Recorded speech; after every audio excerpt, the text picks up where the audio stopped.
Distinguished guests, the President of the United States, accompanied by the U.S. Conference of Mayors President and Miami, Florida Mayor Francis Suarez, and U.S. Conference of Mayors Second Vice President and Columbus, Ohio Mayor Andy Ginther.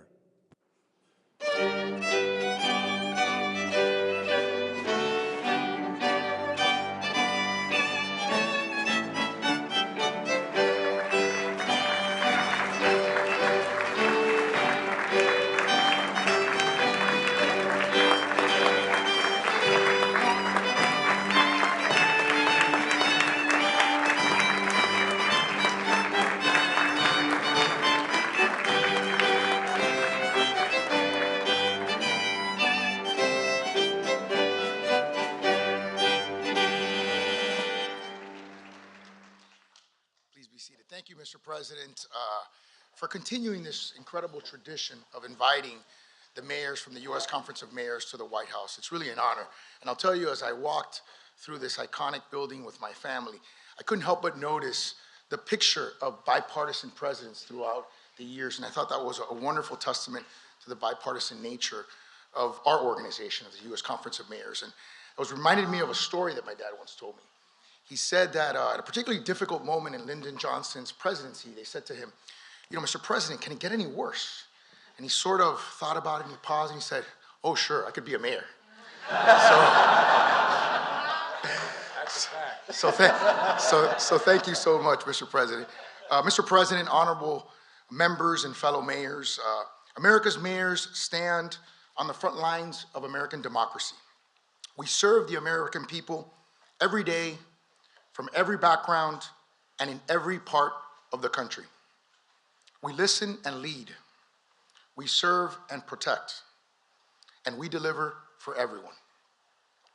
While we hold different viewpoints, philosophies, and experiences, today we all carry a common message.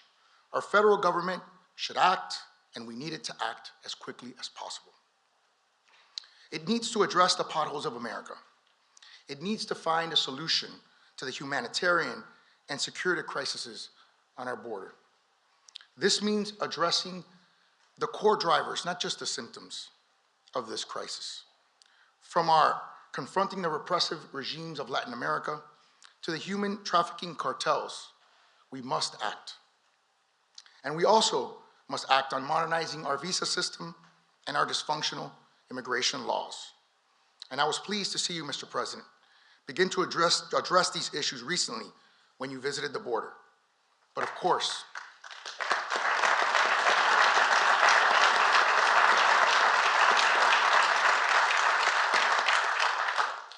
we all know we have a long way to go. We also need to act on public safety. We, from the federal government to the local government, need to clearly support our police. You said that just a year ago at our conference. We must bring the defund police movement to an end in word and in deed. We must support. We know the president is committed to funding law enforcement, and for that, we are grateful. We also must revisit failed policies like no cash bail, which seem to be contributing to the spike in violent crime in our cities.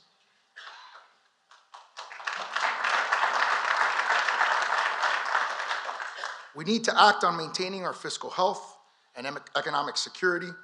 All of us here must balance our budget and honor our debts. The federal government must do the same, just as mayors have done across America.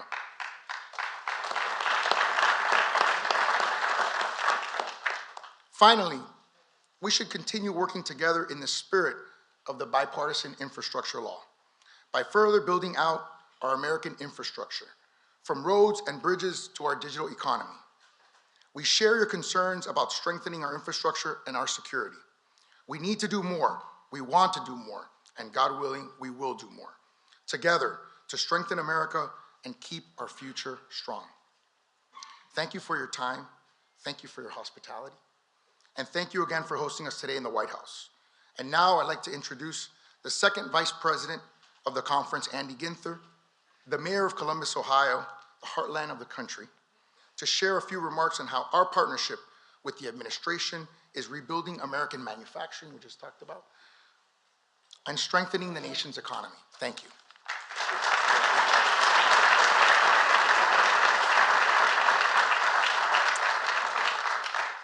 Thank you, President Suarez, Vice President Shivi, all of our colleagues here today. As President Suarez mentioned, I'm Andy Ginther, Mayor of the City of Columbus and part of the leadership team at the U.S. Conference of Mayors. I have the pleasure this afternoon of introducing someone who has been an incredible friend, our strongest ally as America's mayors. When this president, think about this, just 2 years ago, this president entered office, American cities were hurting. We were still trying to make our way through the most disruptive global event in any of our lifetimes. Mayors were on the front lines of the pandemic and all the downstream consequences: economic disruption, mental illness, gun violence, homelessness.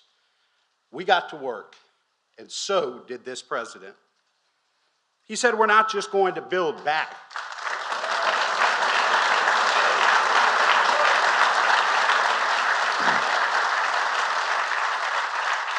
He said, we're not just going to build back, we're going to build back better. And working hand in hand with local leaders, he has delivered over and over and over again.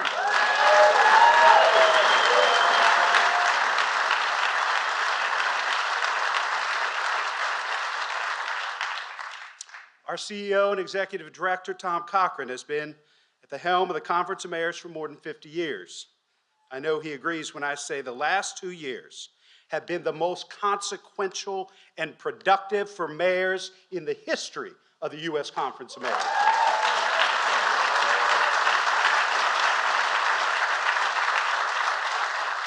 So much of that is thanks to our partnership with President Biden.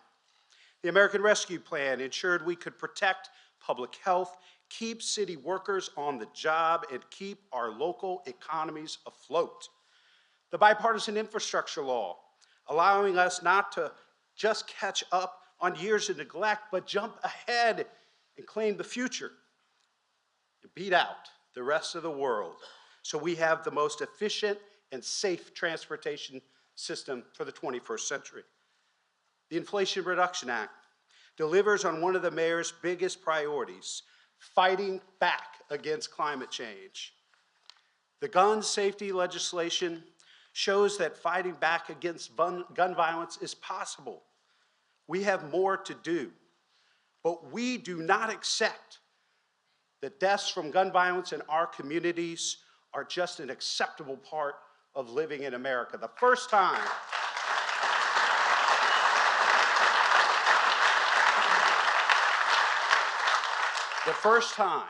since the Clinton administration, bipartisan gun safety legislation is now the law of the land because of this president.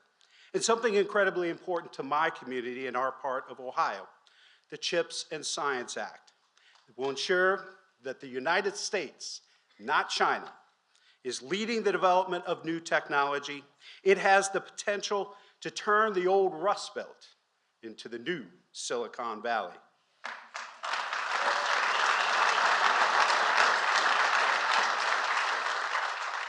Not bad for 2 years of work. Look, we're a bipartisan group. Mayors don't let politics or partisanship get in the way of getting things done for the people we serve. Former Mayor of Pittsburgh used to say there are 3 kinds of people in America: Republicans, Democrats, and mayors.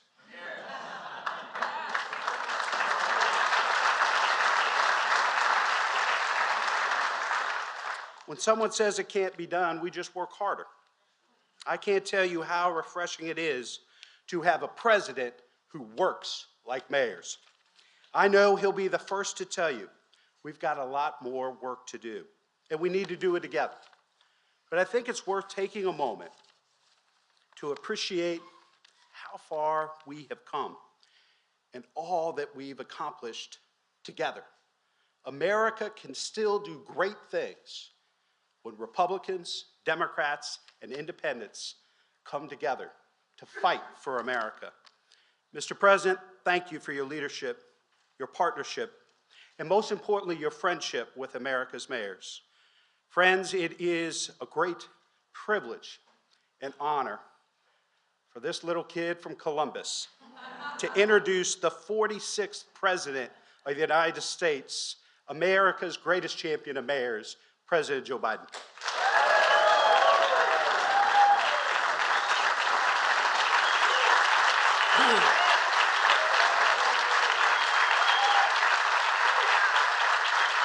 Thank you.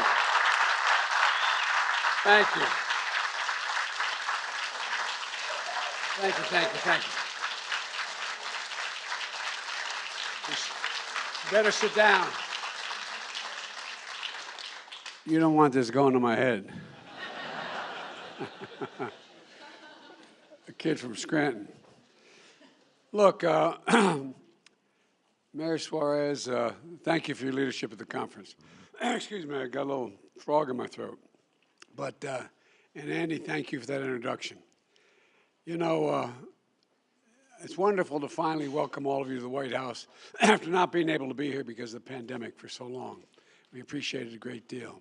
And some of you know I started my career as a county councilman in the state of Delaware, and then I ran for the U.S. Senate because serving as a local official was too hard. They know where you live. They knock on your door, and I've always had enormous respect for the job you do. And by the way, Suarez, you and I have something else in common.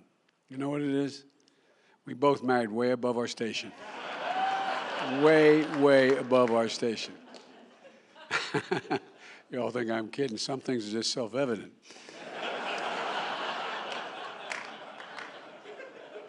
Today is 2 years since I was sworn in as president. And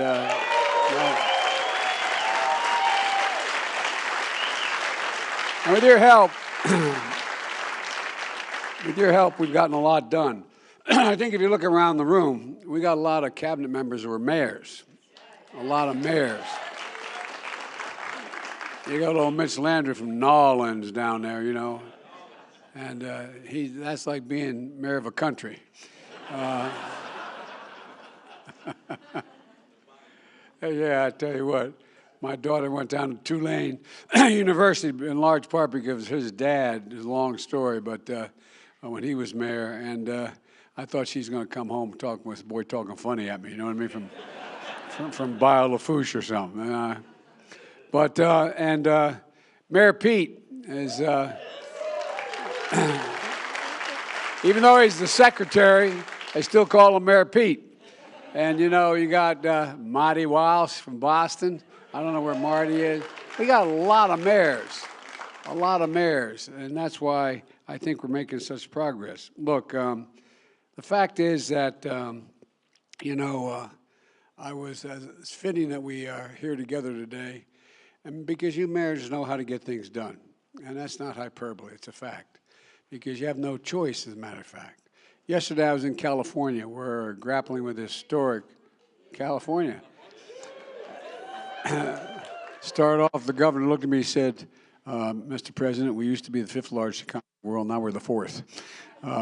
That's true, in the world. I tell you what, so I genuflected and we moved on.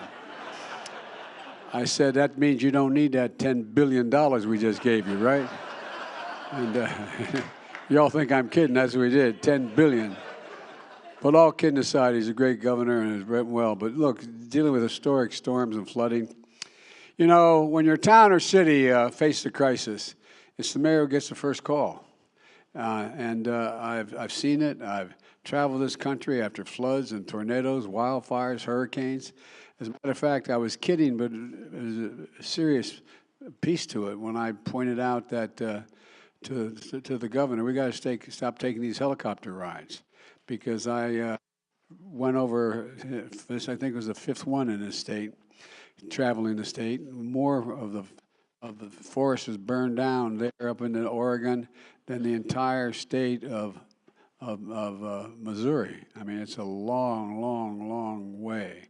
A lot of damage. And I want to thank the mayors across the country for doing everything they can to recover and rebuild. It matters that you're the ones who make sure, as trite as it sounds, that the garbage gets picked up, the potholes gets fixed, the buses you can catch to work and be able to continue to be there on time, and so much more of significant consequence. But those things are consequential. You affect people's quality of life more than any other group of people in the world. And mayors know the measure of success isn't how many partisan points you score, it's how many problems you fix. Can you fix the problem? When I came to office, we had a lot of problems.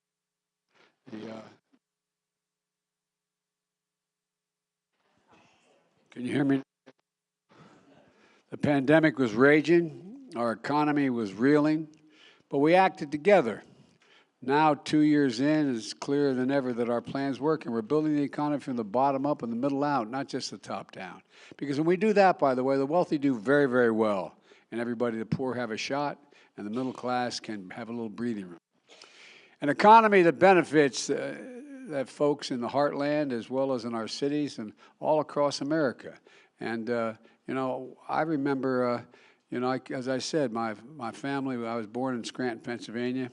When Cole died when I was in 3rd grade, we had to move. But I go back to Scranton. Everybody's joke is they're from Scranton. Everybody's from Scranton. But think of all the towns you know, and some of you are mayors of, that they go through school, they want to stay where their family is, where their relatives are, where they know everything, and they have to say, Mom, I got to leave. There's no jobs here. There's no jobs here in my town. I'm serious. I'm deadly earnest. And what we're trying to do is not just rebuild the economy, bring back the pride and the sense of belonging, the sense of I want to stay where I live now, where I'm able to do what I want to do. And that's the whole purpose of what we're trying to do in our cities when people used to move out. But, you know, now they're beginning to move back in. Cities are growing. Not just big cities, small towns as well. The economy, the rewards work where we don't need a college degree to provide for your family. It helps to have that college degree, but you don't need it to provide for your family. 2 years ago this week, 18 million people were out of work. 2 years ago this week. Now the net number is under 1.6 million, near the lowest levels in decades. The unemployment rate is as low as it's been in 50 years. We've created 11 million jobs, 750,000 manufacturing jobs. Where in the hell is it written to say we can't be the manufacturing capital of the world in this? I mean it, not a joke. I got so sick and tired of us exporting jobs and importing product. We're now importing jobs and exporting product. That's what we're going to do. That's what we're doing. I really mean it. Because we're beginning to invest in ourselves again because of you all. Over the last 2 years, more Americans applied to start a small business than any year in history, any year on record. They make up 50% of all the economy in America. Fewer families are facing foreclosure or an eviction than before the pandemic. Families in our communities are starting to breathe just a little bit easier. But folks, it's not only that. Pride is coming back to American communities and to American cities. And that's not just on the coast, as I said. It's in every part of the country, including many towns and cities and local communities that have been forgotten for much too long. Much too long. And it's not an accident. It's a strategy. When I came to office, a strategy that we stuck to, even in the face of a lot of criticism, a strategy that we put into action, a strategy to recover and rebuild and invest in America. You know, hesitate a second to just digress a little bit. We used to invest 2% of our GDP in research and development every year. That's what we did in America. But then along the way we stopped. We stopped investing in America in research and development. We invest now 0.7%. We used to be number one. Now China is number two. We're number 8. I mean, there's things we've allowed to happen. It's not been conscious. It's just sort of slipped up on us. And the way in which we changed the way we dealt with corporate law, a whole range of things. But we're changing it. And we're changing it. As I said, we're going to export product, not jobs. With your support, I signed the law of the American Rescue Plan to deliver immediate economic relief to families and communities that needed it most. One study found that before the law was passed, 70% of the mayors in America expected to cut critical jobs like teachers and transit workers. 27% of you were facing steep cuts in police department budgets. So we acted. And with the CARES Act we passed under the previous administration, you had to go to your legislatures for permission to get the money. I've been the bad guy when I was a senator and as vice president, a pain in the neck. Why do you have to go through the legislature? No, I'm serious. I'm deadly earnest about that. Because you go through the legislature, you can't blame them. They say, I want a piece of my district. But you can apply directly. When I wrote the cops bill years ago, you didn't have to go to the legislature or governor to determine. You could apply directly. If you qualified, you got it directly. You got the money directly. Well, that's what we're talking about. And things began to change. Instead, we made sure the American Rescue Plan empowered you directly to avoid painful layoffs. You put cops back in the street, firefighters back in the jobs. You kept teachers in classrooms. You asked for the money and you qualified for it. In Knoxville, Tennessee, Mayor Kincannon gave premium pay. Is the mayor here? There you are, Mayor. Well, you gave premium pay to police officers and firefighters to keep them on the job. It was a big deal. In Mesa, Arizona, Mayor Giles, I don't know where the mayor's here. I got to get people in trouble calling this out. Yeah. Mr. Mayor, how are you? Bought 5 new ambulances, hired behavioral health clinicians to help the fire department in crisis calls. And by the way, you know, when a cop turns off in a domestic violence case or someone's standing on the edge of a bridge, they don't need a cop. They need a psychologist with them. That's why we're putting more people. No, I'm serious. We're beginning to understand this all again. And a lot of you are applying for the money and using it for these mental health issues as well. You know, there are countless examples. When it comes to public safety, we know the answer is not to defund the police. Not to defund the police. It's to retrain some police. It's to make sure there's accountability. To make sure we know exactly what's happening, but it's not to defund the police. They need more funding and they need ancillary help as well. And through the American Rescue Plan,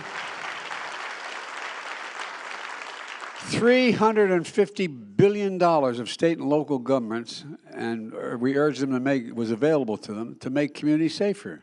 It turned out that one of the largest investments in public safety ever, and every single Republican in Congress voted against it. But a lot of mayors said, you talked to your representative, said, whoa, that, you know, it may be Biden's idea, but not all his ideas are bad.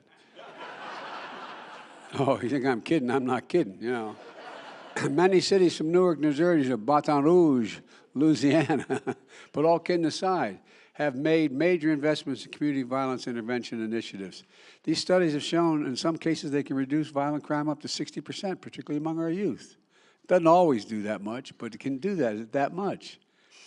But as you may know better than most, when you see these problems of crime and the opioid epidemic, you know the big part of that is mental health.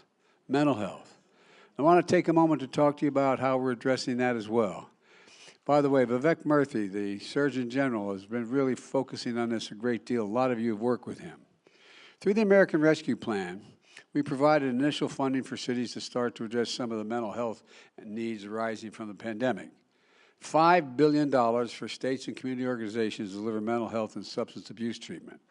$103 million in funding specifically to address mental health for frontline health professionals, like nurses. You've read in your communities, you've dealt with your hospitals, where the nurses are just overworked and having serious, serious problems in terms of their own mental health. We know it wasn't enough, so probably the Bipartisan Safer Communities Act. And we went even further. That provides $10 billion to address mental health needs. $2 billion of that is for young people in particular to pay for things like school counselors. And we know what fentanyl is doing to families and communities all across the country. We've worked hard to make sure the first responders have what they need when they respond to overdoses for young people who are dying. And by the way, we've confiscated an enormous amount of fentanyl, not just at the border, but beyond the border. We've confiscated throughout, I think it's, let me get the number here, I don't want to get it wrong. We've confiscated 379 million doses of fentanyl. And by the way, 100,000, mostly kids, have died from fentanyl. And it's put in things that they never anticipated as part of. As mayors, you know how much this matters. That's why I brought many former mayors into the administration. Keisha Lance Bottoms is here. So.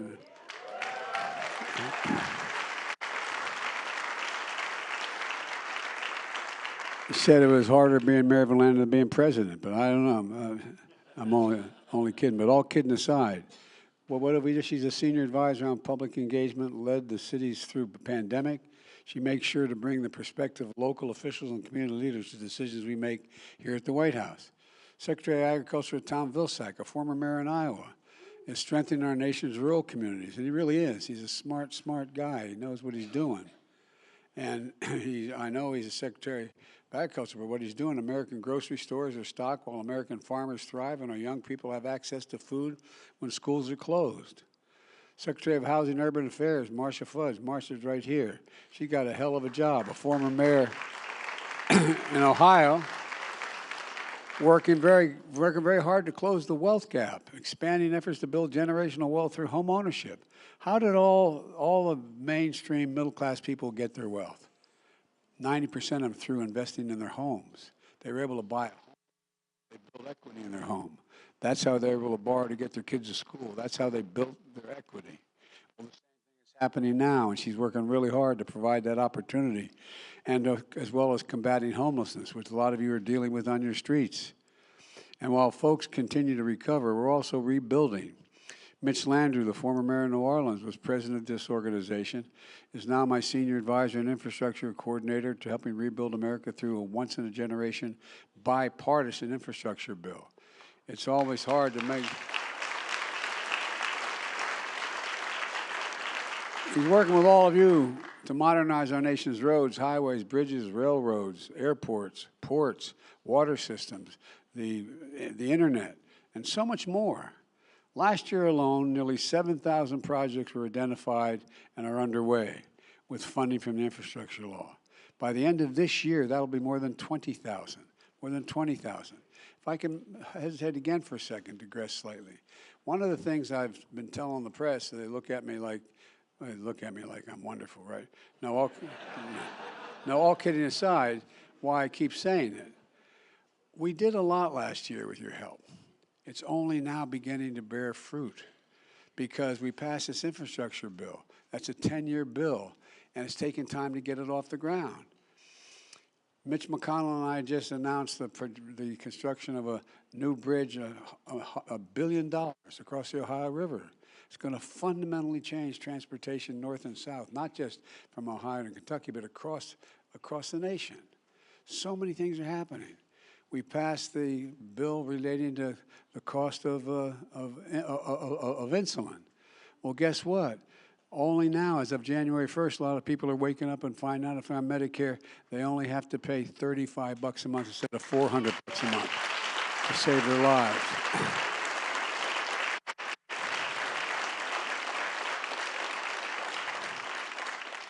And I want the drug companies to be able to make money, but I tell you what, able to explain when they raised the price that as beyond inflation, that they invested more money in what they did in order to justify the price. Otherwise, guess what? We're going to go back and get it from them under the law. No, I'm serious. I'm serious. So we're doing things that just make some common sense. Just some common sense because of you all. Labor Secretary Marty Walsh, former mayor of Boston, he's parking his cars. I kid Marty. But he's making sure these projects have prevailing wage and purporting to move and suggest for significant apprenticeships so people can make a living off of what they're doing. And then, by the way, I'm going to talk in a minute about dealing with the whole idea of what we're doing in terms of new investments with the CHIPS legislation. Well, one of the leading investors of over, I think it's so far $22 billion in the United States from another country. I said, why are you investing in America? He said, because you got the best workers and you're the safest environment in the world in which we can do this. So we're helping to rebuild our economy with jobs that don't require four-year degrees, promoting an economy that works for middle-class and working-class Americans. Transportation Secretary Pete is here. Look, we know, better known as Mayor Pete, but Working with many of you to address those quality of life issues that really matter to people you serve. Not just through big bridges and highway projects, but through, though they're important, but also through smaller projects that are critical to your cities.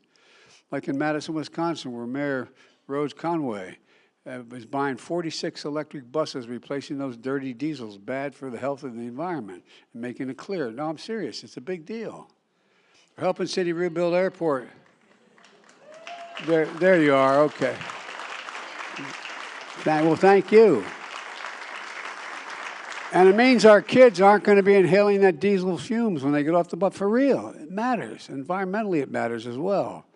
And so, you know, we're helping cities rebuild airport terminals in Atlanta with Mayor Andre Dickens, in Orlando with Mayor Buddy Dyer, in L.A. with Karen Bass, and with the leadership of Vice President Harris, we're partnering with you to deliver affordable high-speed internet to every single household in America, affordable high-speed internet.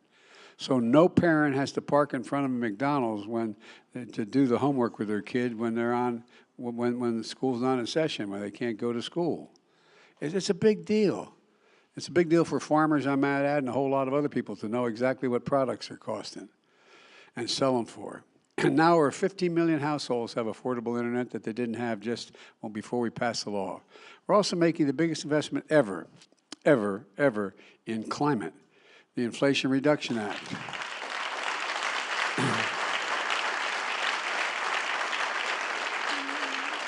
We're creating millions of good-paying jobs and investing in fence-lined communities that have suffered the most as a consequence of being smothered by pollution. Think of the Cancer Alley in Louisiana or Route 9 in Delaware, where all those facilities are.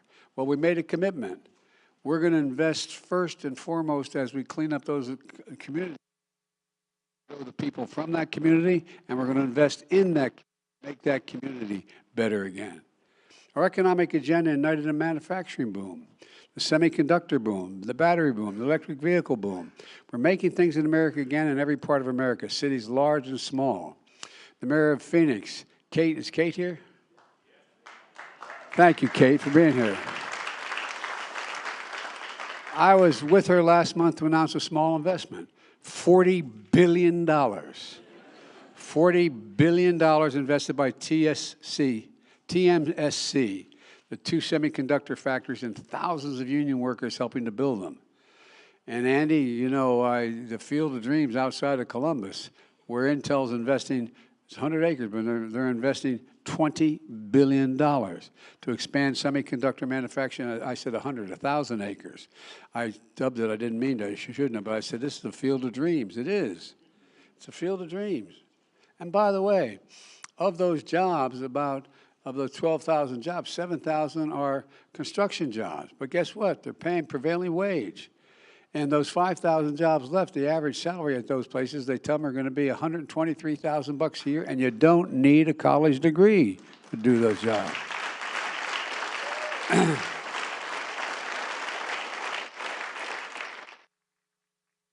This is in part urged by all of you. This is happening in no small part because of the bipartisan CHIPS and Science Act. Everybody signed on. The folks who've joined me at the bill signing and other victories. With your support, so many of you we've signed the first major gun legislation in 30 years. I'll say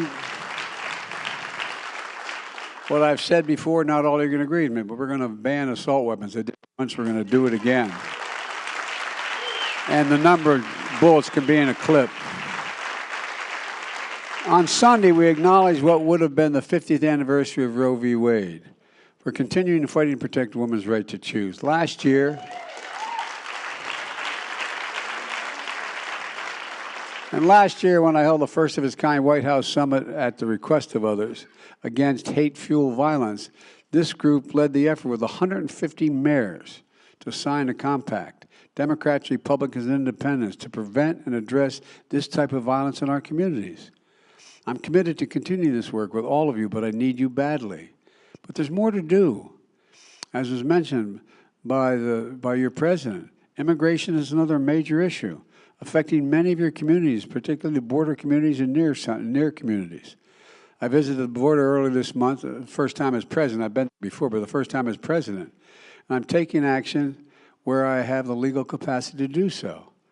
I'll continue to call on Congress to act to pass comprehensive immigration reform to fix the system. The first bill I introduced was a comprehensive reform legislation on immigration. But because of some in the Congress, they refused to consider it. They found it a better issue to campaign on than an issue to solve. So we have a choice. They can keep using immigration to try to score political points, or we can help solve the problem. Immigration reform used to be a bipartisan issue, and we can make it that again, in my view. Let me close with this. I ran for office for 3 reasons. One was, and even my campaign team thought I was wrong in terms of the basis upon which I was running.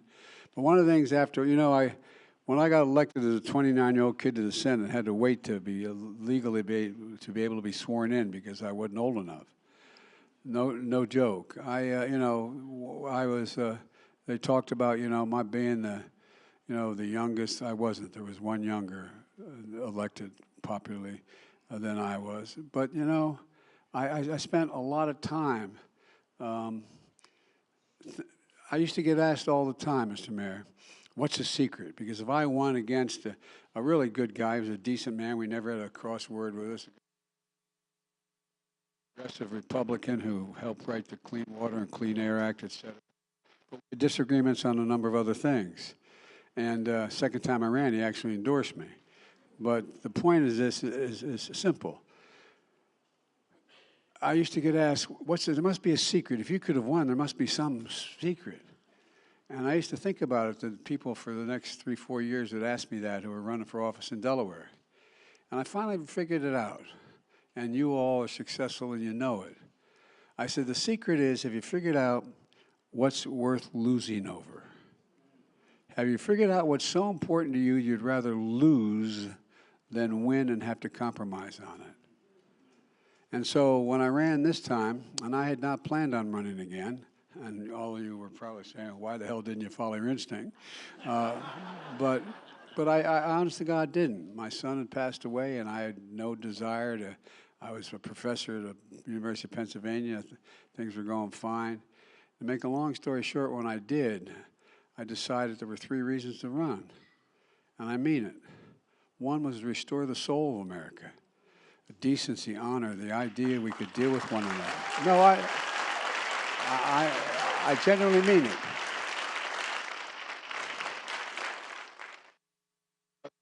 It's the way, and I've been this way my whole career, how we build the economy, from the bottom up and the middle out, for real. Look, I come from the state of corporate America. More corporations are incorporated in my state than every other one of your states combined. And I got elected 7 times there. So, it wasn't I was anti-corporate, but I have a different view in terms of what the priority should be. And so, as I said, when the middle does well, they generate hope, give chance to the working class, and when they do well, the wealthy do very, very well. Well, and the third reason I ran, which has turned out to be the hardest to deal with, and that's unite the country. We are a democracy. We cannot be sustained if we stay 50 different islands or 2 different parties that no longer talk to one another. For the last 2 years since my inauguration, I think we've made some progress, large part because of many of you sitting in this room.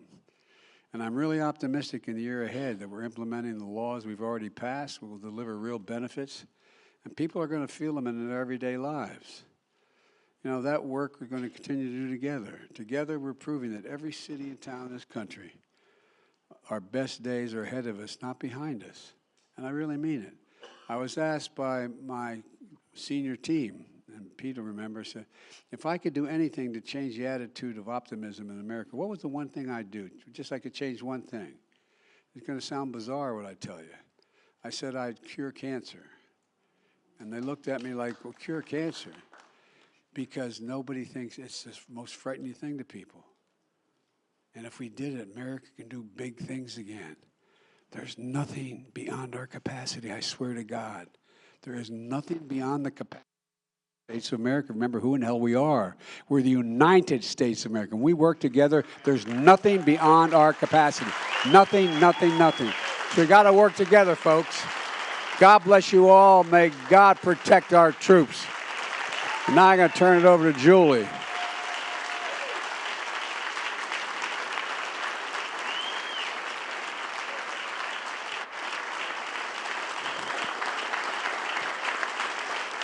Thank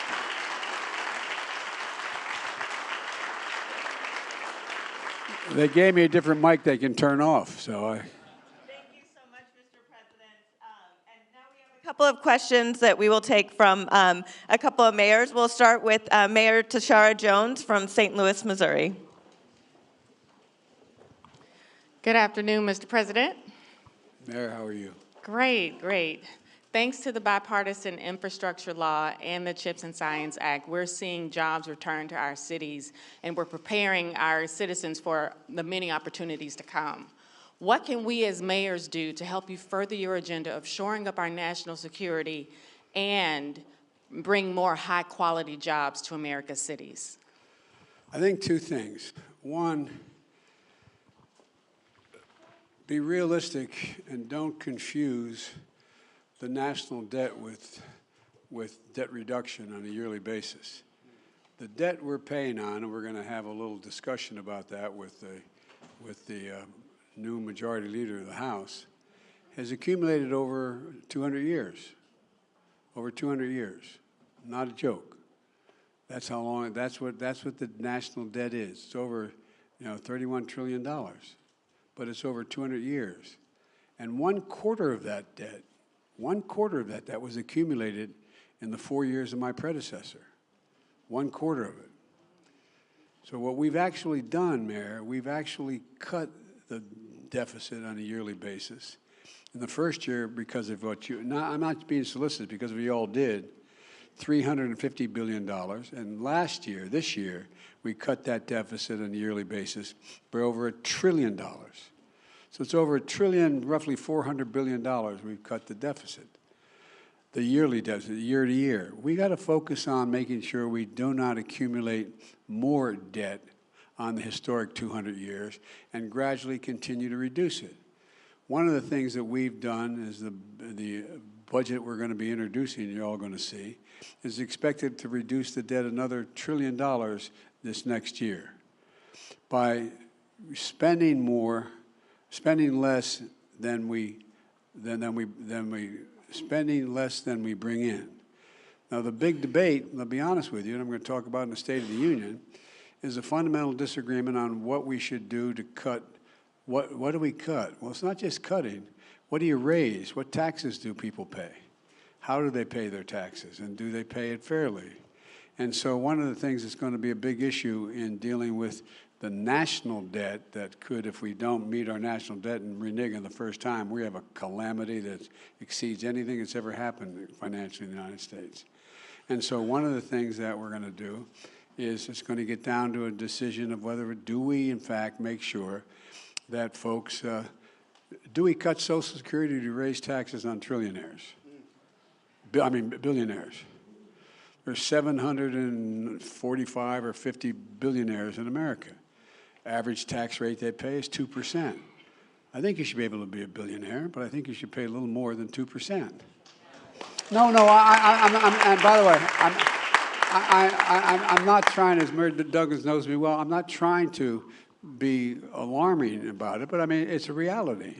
Now, there's a lot of arguments why that shouldn't be, because they generate so much energy and so much growth, et cetera. But there's a lot of things we can do. Now, the option that's going to be offered, you're going to see, is the way to deal with cutting that debt is to cut Social Security, cut Medicaid. We got to do something about Social Security. No, but these are the kind of debates we're going to have, and they're going to be honest debates. For you, it seems to me, for a mayor, the things that I believe, and I've not been a mayor, but I think I've watched long enough to know the difference between great ones like you and folks who don't do much, or I shouldn't say don't too much. I shouldn't say it. You've had more difficulty, is focus on the things that make your city unique and make it grow. What are the things that make it grow? Well, first of all, I could go on, but I'm just going to give you one example. We're in a situation where if you were One of the reasons why America became the most advanced and economically prosperous nation in the 21st century, we're the first nation in the world to have a universal education system, grades 1 through 12. Now, others had systems that were superior to ours in terms of their exclusiveness, but not universal. Now, I wonder if anybody, if today we were starting off and saying, you know, we're going to decide we're going to have a universal education system. Would anybody think in the second quarter of the 21st century that 12 years was enough to compete? I don't think so, for real. So a lot of you are doing a lot of experimental work in terms of not just pre-K, but you're doing it in terms of education, teaching kids to read, write, add, and subtract in 3 and 4 and 5 years old. And you're focusing on apprentice programs after college. You're focusing on, after high school. And you're focusing in high school on allowing people to learn trades instead of, remember, there used to be, even you're old enough to remember, not you, Mayor. But when, you know, there were shop classes in school where people learned whether they're comfortable working with their hands, so there's a lot of things that we can do in education. There's a lot of things you can also do in terms of dealing with, I'm going to get you a lot more money, God willing, because I think we have universal support for it, beyond the money that came out of the original legislation. There's a proposal that I've just presented to, I'm the guy that wrote the community policing law. It got very bad publicity. But guess what? People are figuring out, guess what? It works. The people who most need the help, the most victimized, are the poorest communities. So we need cops in those communities, from those communities, but cops that are held accountable to everything that they say we're supposed to do. And we can do that. So focusing on law enforcement that, in fact, is equitable, focusing on, you know, for example, nationally, I still think we should have the George Floyd legislation, but I didn't able to do that. So what I was able to do, I said no knock warrants are limited significantly. We're in a situation where you have to, no chokeholds. There are certain basic things. You know, when I was coming up as a kid, you know, cops were required to learn to shoot to kill. Well, you ought to be able to shoot to stop. You know, everything shouldn't be an extreme. So the way we train police officers is changing. And there's a lot of things you can look at to determine whether or not you can affect the safety of your city. And also, I think that, well, I'm not going to go on, but so there's a lot of things you can do, because I believe you'll have the economic wherewithal through the programs in the federal government, not telling you what to do, but giving you the wherewithal to do the things that you think most need to be done. And every community is a slightly different need in terms of emphasis. And you know, I think one of the great mayors in the country is Duggan from Detroit. Not a joke. I tell you what, he inherited a hell of a situation. And I remember Barack Obama turned to me one day and said, not a joke, Joe, fix Detroit. I said, oh, no problem. No problem. Well, I got to know Detroit. I found out things the mayor taught me was, guess what? That something was as close to 70% of the people in the 60% of the people in the city who were high school educated had jobs that were outside the city. And they couldn't get there. They didn't have, 60% of them didn't have cars. So we ended up getting, what, 20 new buses, was it, initially? I mean, you know, just practical things to determine what are the things that both allow neighborhoods to stay united and move. And again, there's a lot.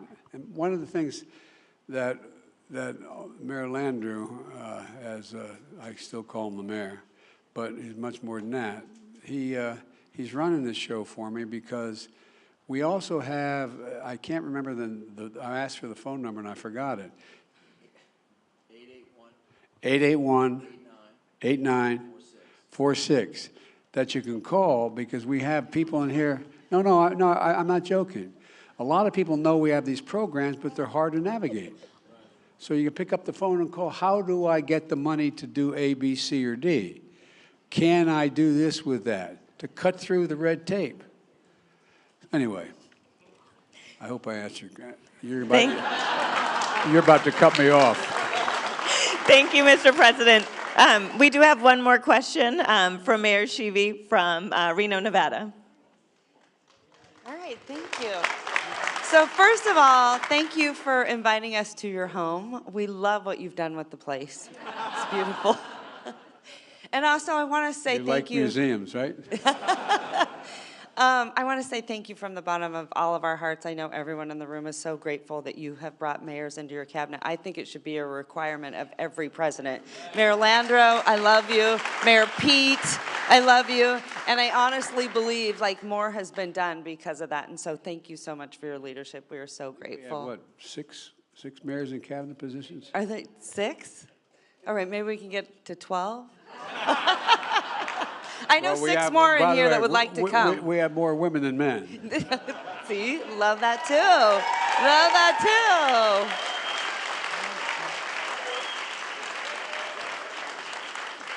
too. So you talked a little bit about mental health, and I want to say thank you so much for your leadership on that. It means the world to me. We are so fortunate to work with your Surgeon General. He is fantastic. He is fantastic. So all your mayors in the room are going to become mental health warriors. And we're going to be addressing addiction and loss and grief. And I'm going to ask you something very personal. You've had a lot of loss and grief in your life. And I know over the last few years, a lot of Americans have had a lot of loss and grief because of the pandemic. What would be what would you say to them and your advice to someone experiencing personal loss and grief? Well, first of all,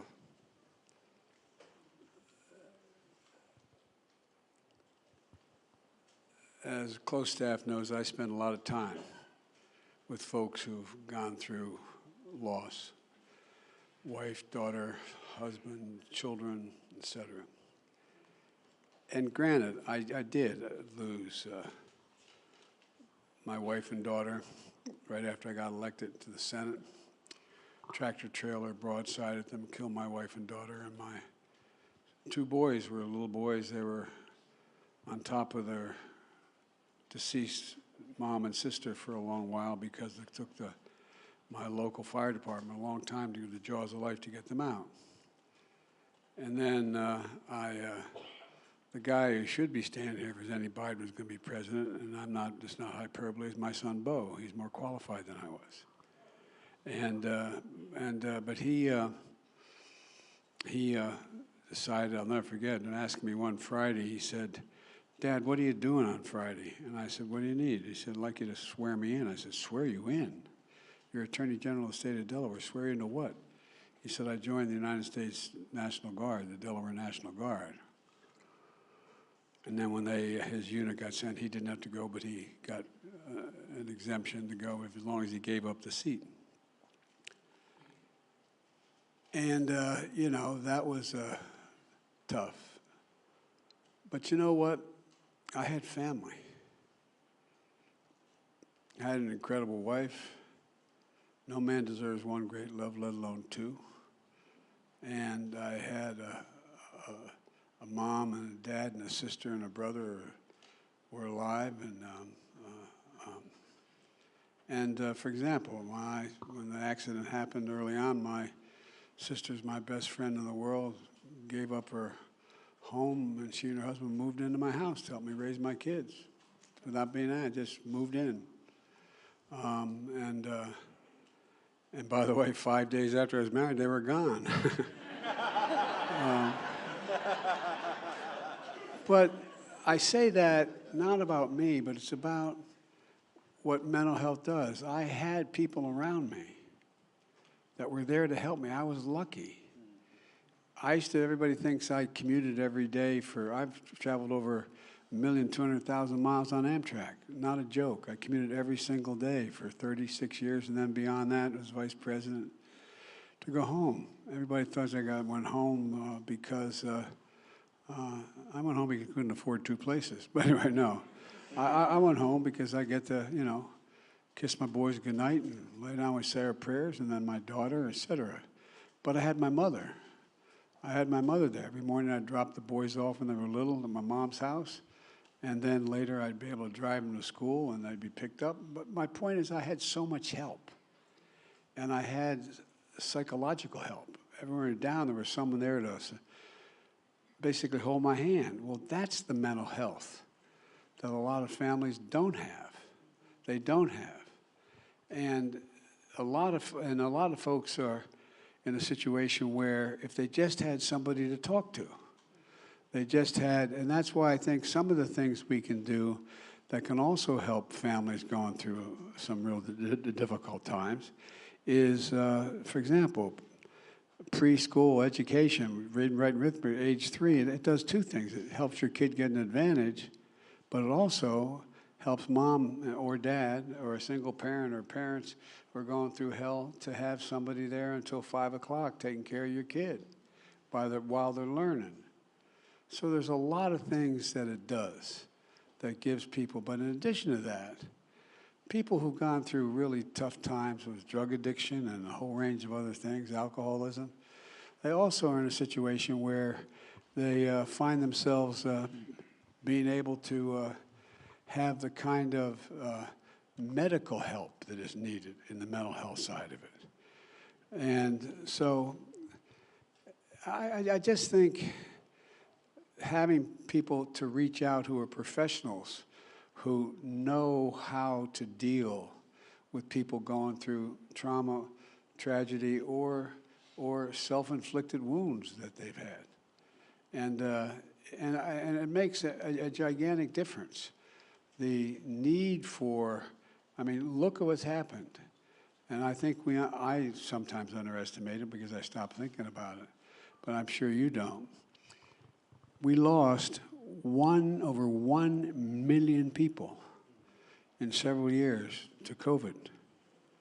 What that means is, and the study was done, that there are 8 people close to every one of those, on average, those 1 million people. How many mothers, fathers, brothers, sisters, uncle, aunts got up in the morning or sat down for dinner at night and there was an empty chair? How many? And what impact does that have on the rest of the family? And there's a lot of tricks that you can be taught, a lot of things you can do to engage the children who survive, engage the children who aren't addicted, engage the parent who. So I just think there's so many things that you can do. And the reason I gave you my personal story was I think it's just about knowing somebody's there, knowing somebody you can reach out to when you get scared and hold their hand. Whether it's a drug problem, whether it's a physical problem, whether it's just and by the way, my wife Jill got very engaged with the Brits and the U.S. military and dealing with trying to convince people. Think of the military. The one thing you're taught to as a warrior is never complain, never explain, man. Don't complain. Well, guess what? Mental health is a problem. It's a serious problem. You have more people dying of suicide in the United States military than any other reason today. More people. And so we got involved in reaching out to help families so that you don't make it, and then I'll conclude with this. We have to take the stigma off of mental health. Mental health is no different than you break your arm or your leg. No, it really isn't. It's God's truth. It is a problem that is a medical problem. And so hardest part is to get people, a lot of people, I say most people, to acknowledge that I'm getting help.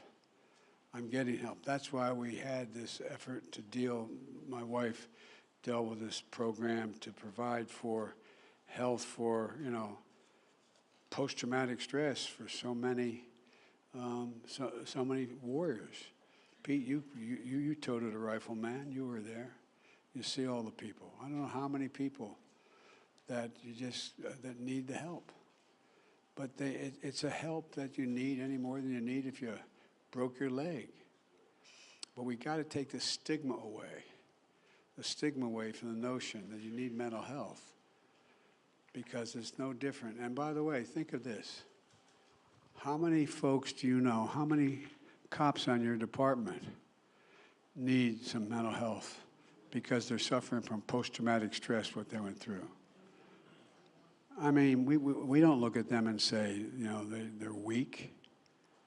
But, you know, it's just about, anyway, we just got to reach out and change the notion of a stigma associated with the notion of seeking mental health. And it starts early when you can detect with children when they need some guidance, really, or it doesn't mean they're, quote, crazy. It means they have some disposition that has to be treated. And there's a lot that can be done. I'm talking too much. I apologize, guys. Thank you all very much for joining.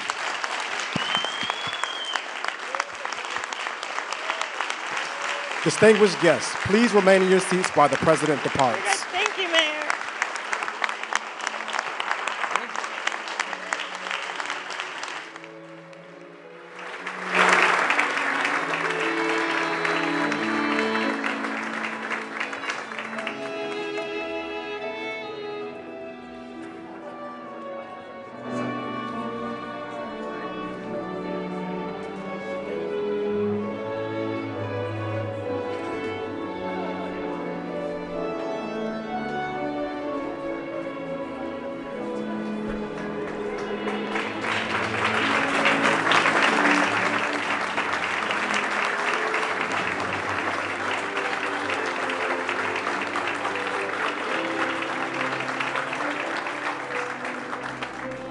Mr. President, are you support Poland's call to send Leopard tanks to Ukraine?